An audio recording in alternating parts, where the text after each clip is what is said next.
Successful people, they don't rely wholeheartedly on motivation. Now, I know more than most about intrinsic motivators. What is it that drives us? What's inside here that actually, really does drive that relentless pursuit of excellence, that pursuit of success, that pursuit of, getting to where you want to get to. But when you break it down in terms of what people are doing and turning up on a day-to-day basis and what it is that, then we're talking about actually motivation is part of that, but a bigger part of that is systems. It's how you build systems.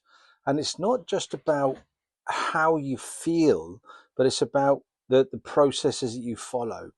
So a real simple one, you could have all of those intrinsic motivators about getting out, being healthy, being fit, getting in the right frame of mind, to go into the office, having a morning routine.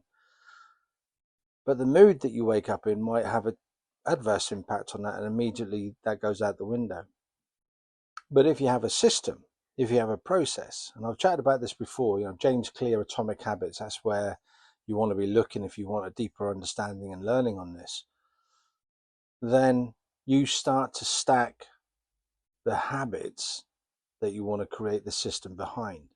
And then when you do that, it's kind of like the flow starts to shift and the motivation is just naturally there because you're following the system.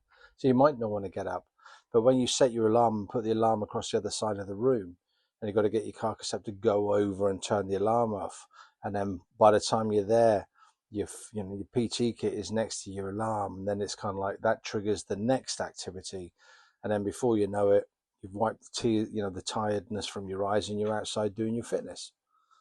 When you look at that in terms of the routine throughout your day, you know, if you focus on creating as many different systems that allow your activities to flow and those of your team to flow, you don't have to worry quite so much about actually your internal motivation, because systems will beat moods every time, hands down, just because it's a process that you have to follow.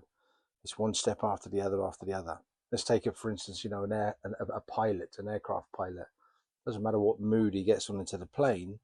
They are one of the most complex, pieces of machinery, an aircraft to actually fly, to run. But the system, regardless of how they feel, every single time is exactly the same. A checklist, they follow that checklist and they know I'm ready to go. If you didn't have that system and the mood was driving it, I wonder what they might miss. I wonder how comfortable we'd be getting on those type of planes. So something to think about today is kind of like, at what points and what areas of your life, within your business, in order to drive success, to create that momentum, can you systemize? And if you want deeper knowledge on this one, then absolutely go and watch anything from James Clear or go buy his book Atomic Habits. It's fantastic. Highly recommended. Have a fantastic day.